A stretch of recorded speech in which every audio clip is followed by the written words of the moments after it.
The southwest corner, ladies and gentlemen, currently trailing one game, everything to play for in this best of 7 series. However, in the blue trunks playing Terran, it's TSL Polt.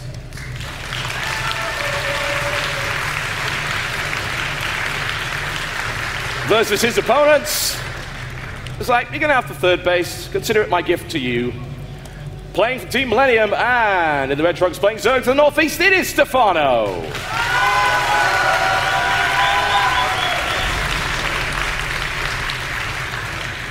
So at these big events, IPL 3, lucky 4-0. Apart from the ASW final, but the semi-final beating Marine King Prime also.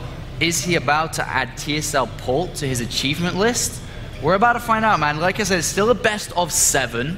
It's going the full distance, so despite winning the first game, Polt has full experience here. Obviously being the GSL Super Tournament winner, knows what it takes to be a champion. And we saw today, especially those Terran versus Zerg games, we saw a champion in the making. But is Stephano going to prevent that from happening? And if it goes anything like game number 1, from being behind at the early stages of the game to being on 2 base versus a Terran on 3, to come back with just a single counterattack to change the entire of the game, and man, Stephano could easily add that to his achievement list of beating Polt. It would be very, very nice indeed, and it would also add to his reputation. He is actually feared in Korea, and a lot of people try to figure out how to beat him. And in the past, he has been out theory crafted.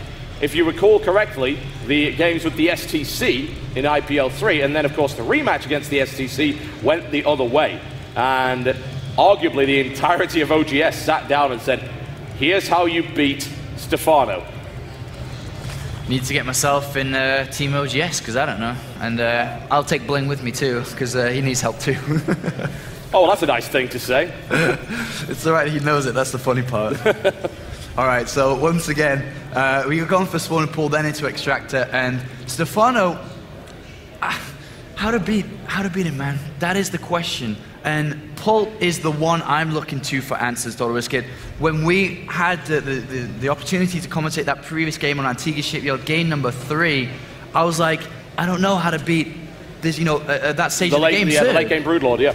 And I'm like, I'm just going to look to Polt for answers, and he provided, so he definitely will once again here. Yeah, the funny thing is, I kind of feel a bit dumb for not realizing it, because the exact same way that people used to beat Broodlord before Ghost actually became popular, but it was very, very well executed, and so well done. Now, Polt would love to get this finished, but the Lings are going to say no, and easily shut that down. Admittedly, it's only 2 Lings, but in comes the surround, drives that Ling off, surrounds the other. Very, very nicely done. And, oh, he doesn't save the drone, never mind, but that's a nice little bit of pressure from Polt. Prevent mining time, kills a drone, which is wonderful. That almost makes it worthwhile in itself. Absolutely, kills the drone and a couple of Lings there. It's a bit of a mistake from Stephano. He clicked on the hatchery to deposit the minerals that were in hand when he should have just run it behind, and it had that little stop, and Stephano, a little bit of a mistake there, but well, actually, I'm not going to say but. This is the final, man. You can't do that here. Like, every little bit helps and gives Polt that advantage going into the mid stages of this game. We do, once again, have a very similar build from Polt, and I don't think Polt's a player that we're going to see too much variation with. He's very much so a player that relies on his control, relies on his aggression with medivacs as they come out, and of course, that Marine splitting, and then his late game intelligence. So I don't think we're going to see hardly anything gimmicky from Polt unless Stephano starts first.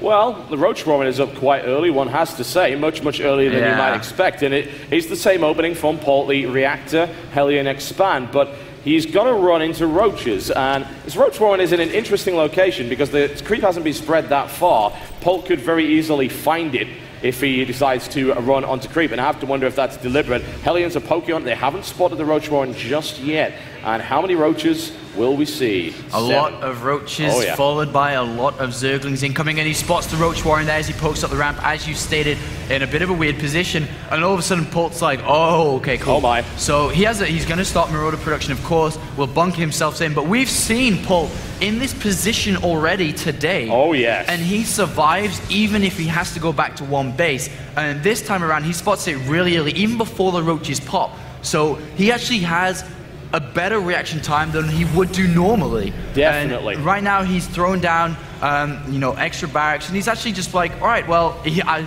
was going to say, is he going to go ahead and expand? I'm like, no, you shouldn't really do that. And he's just going to be sitting behind the wall, and there's nothing to bring down the supply depots fast enough, even with the Roach and Ling, and we do see a bit of a counterattack here by Polt, a risk he can take if he stays on one base. And very smart as well, because it does force the Lings to actually try and deal with it. A lot of Lings got picked off, which is blunted this attack here by Stephano. Will it blunt it enough? He even managed to take a Roach out there with those Hellions. There's still 5 there to cause a whole heap of problems and trying to stretch Stephano's multitasking, saying, if you're going to attack me, you're going to have to deal with this too. The thing is that the more important thing, I mean, actually, if these go in to kill drones, that's going to be the more important thing, but okay, I'll go ahead and explain it after this finishes. Queen does go down to Little Biscuit, and now the Roach is knocking on the front door. And there are 2 Marauders to try and stop it, and repairs actually go up in time? No, they will not. It breaks. And in the meantime, there's the harassment coming in. Good splitting there by Stephano to keep most of that alive. Lings are about to pop, and they should be able to shut that down. A bit of a surprise there for Polt. And there we go, ripped to pieces in the natural. Stephano making his way through, but he can't get in to do damage. There are too many Marauders there to stop it.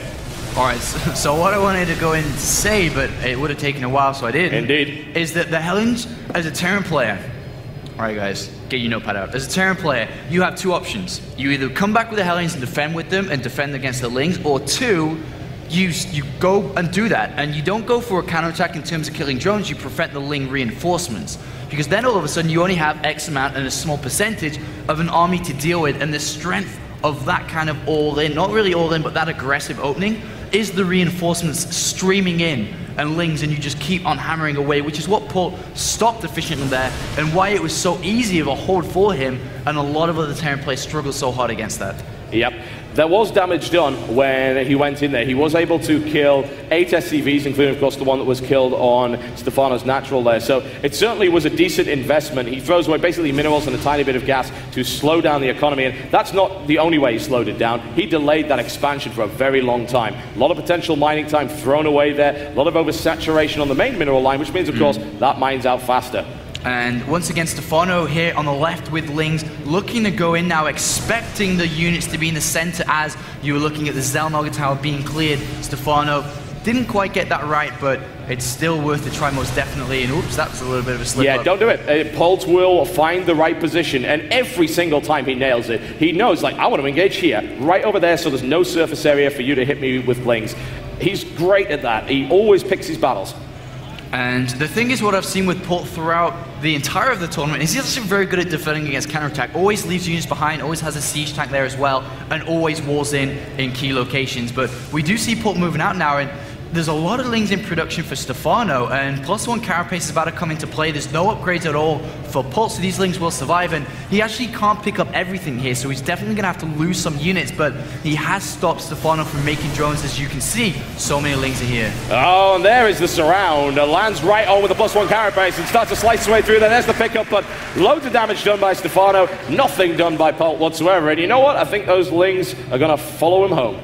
They will, and they won't really be able to achieve anything just as Lings. There is that wall off being completed, and we do have a 3rd base from Polt. Already in his main base, he's using the mules, which is going to enable him to go for this engineering bay, to go for this +1, and then very soon add the 2nd engineering bay, and really pushes upgrades forward because of that strength and that economy boost he's going to be given.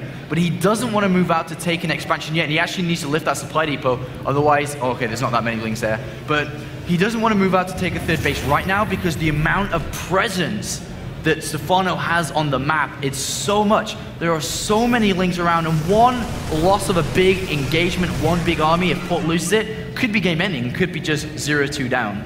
Very much so. Polt's infrastructure looking pretty good considering the damage that he took earlier. Indeed, he's managed to catch up a little bit just simply because of the fact that Stephano hasn't built a huge number of drones. He's building a ton of Zerglings. He's actually at 73. He's going to be over 100 very soon, which is an interesting style, but it does work. He's played it an awful lot against Terran in Europe as well as Koreans. It is effective, and he is also catching the upgrades up very well. And actually, if there's one thing I'll say about Polt, it's that his upgrades in this matchup have been fairly lackluster, and it's hurting him badly. Indeed, he is working on the second engineering main armory now. We'll be able to continue into that. He does have 2 tanks now, a second factory being produced too, so he can kind of just build that can up. And he's already starting to wall off that third base. You can see the green illusions of the supply depots and bunkers coming in. So he's going to narrow the area, which Stephano will ideally want to go for. And what we could see from Stephano right now is a pronged double attack going into the natural area and also the third base, because he has so many lings. But it looks like he's running to the bottom right-hand side of the map. I'm not too sure why. There's no drops or anything coming, so he doesn't need to be down there. But at the same time, Stephano throws down the hive. Well, not really throws down the hive, but does upgrade to the hive now.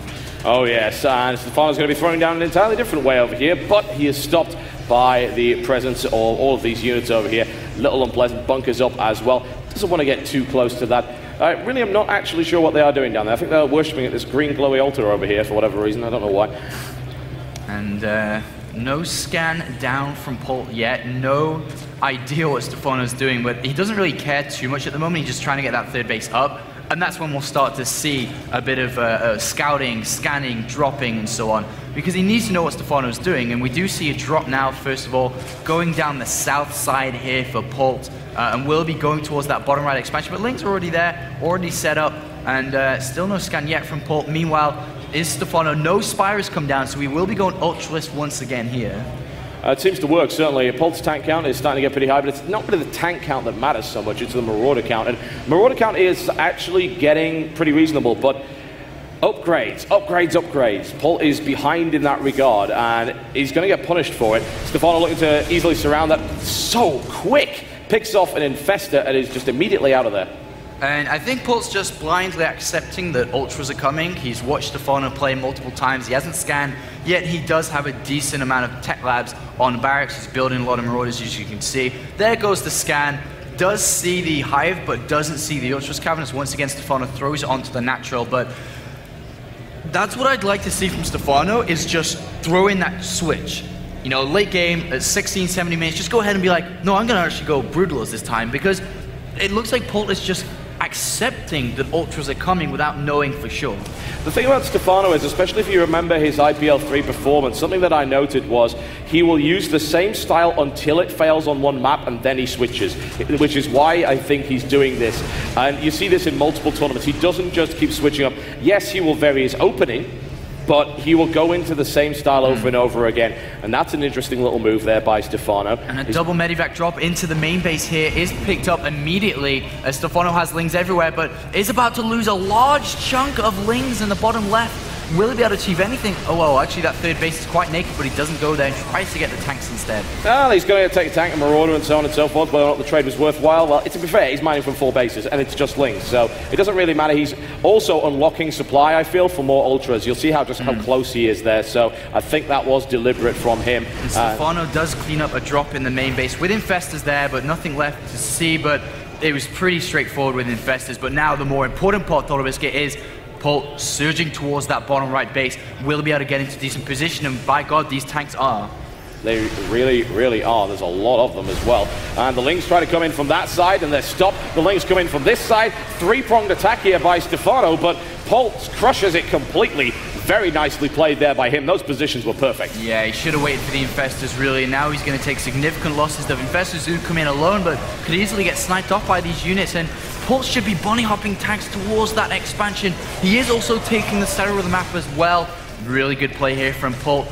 And he's establishing a nice little position here. There is, well, these lings on the natural burrowed here. There was a bit of a counterattack, but nothing really happened there. They're just kind of sitting there underneath the ground, ready to go into the main. Yeah, that actually could be very, very annoying. If he waits for +3 and then just pops them in there while the supply depots are down, he could actually do a lot of damage. Or even jump on that supply little train over there. In the meantime, the engagement is coming in. Stephano charging his way through once again, trying to break the tank line, and successfully doing so. He's got Ultras, he's got Infestors. The Infestor Terran pops up under there. He burrows as well, which is very nice to see. The tanks still remain alive, however. There's not that many left, though. Look at the upgrades. Why did Stephano go in right then? He had to wait 5 to 10 seconds more, and everything would have been fully upgraded. And once again, a small little mistake here by Stephano, which is uncharacteristic, but Polt takes full advantage of this and will be streaming more and more units down here. But Stephano does manage to hold on to that expansion for now, but Polt can easily back off to these tanks. Yes, yes, he can. The tanks are getting cut down one after another, but the Ultras are taking a lot of hits in the process. Marauders are kiting those Ultras very effectively, very well done. Lings remain there, which is interesting, but actually this is great. I mean, look at the amount of information he gets from those being there. It's incredible. Absolutely, he sees the reinforcements continuing to stream in, and once again, Stephano only building units, knowing that he has to push Polt away from this location. You cannot let him just stay here with tanks and keep reinforcing to this place. And we do see Ultras coming now. How many are actually out? We do have 3 out, but I just don't feel there's enough, and especially as +2 armor kicks in, and +3 attack, and for the infantry that is, and +2 about to finish on the tanks here.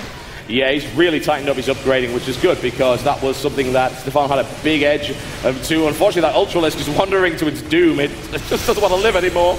Oh, a counter-attack. Well, actually, it was going to be a counter-attack, but Stephano stops. What is he doing? He's like, which way should I go? Is it down? Is it up? And a scan goes down and is like, well, I know where you are. Yes, indeed. A couple of Lings just run in. Inefficient trades, but you know, tries to go from behind, which will smash through the majority of the tanks. Polt is still well spread out here. But the Lings now move in and rip their way through one tank and the second. The cleanup is coming. He's finally managed to break it. Nicely done there by Stephano, and a nice grab at the back with those. Finally, and he forces Polt to lift up the command center and GTFO from that location. But Stephano's taken the center. He's taken the north base now.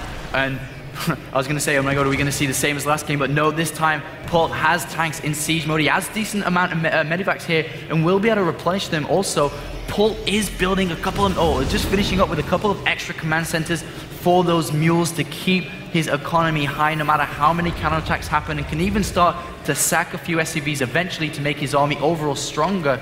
But Stephano's allowing Polt to get a planetary fortress in the south side. A bit of lack of information there, and we do see that double medivac drop heading to the north side, but Stephano did see it. Yeah, he moves in, takes a little bit of fire as he does, but the cleanup is nice and simple. He sadly doesn't have an infestor there to stop it from getting away, and it's actually going to go right for the main. There's not a lot of Lings left in there. It might actually be uncharacteristically a drop that does damage against Stephano.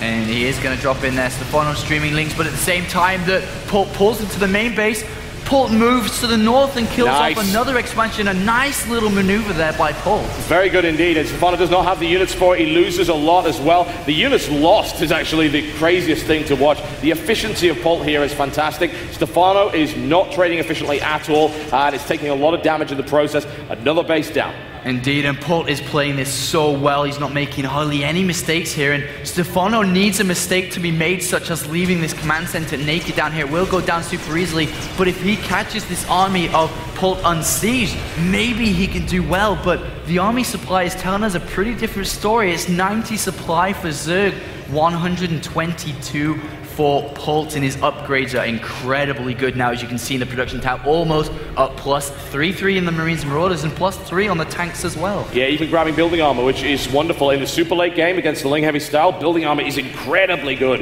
It really does increase the time that you've got with your planetary fortress alive. And a quick cleanup there. Scout is dealt with, but once again, pressure keeps coming in. Polt. He can't lose this base. He cannot lose this center base in the middle. Stephano has to go now. If he loses it, he won't have the economy. He's all the way over it, and he does save that base by the looks of it. The tanks are doing significant damage here. Infested Terrans rain down on top of them, but look at that rank upon rank of tanks, and so many Ultralisks destroyed as well. He made Stephano pay for that defense. Yeah, that was really good for Stephano to hold on, but he's losing all the Ultralisks, and only infested Terrans left. A few Lings. Reinforcements come from Polt, and that is going to be enough to hold on to this position and reinforce and get ready to move down again. The income has dropped down to 1,400 minerals, but 700, actually it's not too bad for Stephano, but he just doesn't have the army to fight.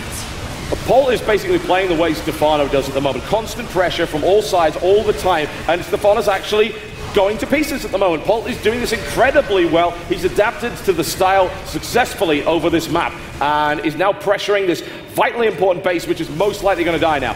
The use and micro of tanks has been key for Polt here, and I don't mean micro of controlling them all the time, but having them and resorting back to them and making sure he's target firing on the correct units, such as the Ultralisk and not the Zerglings and in the infested Terran. So very, very good control here by Polt, and that base goes down, and as we just said, he can't lose that.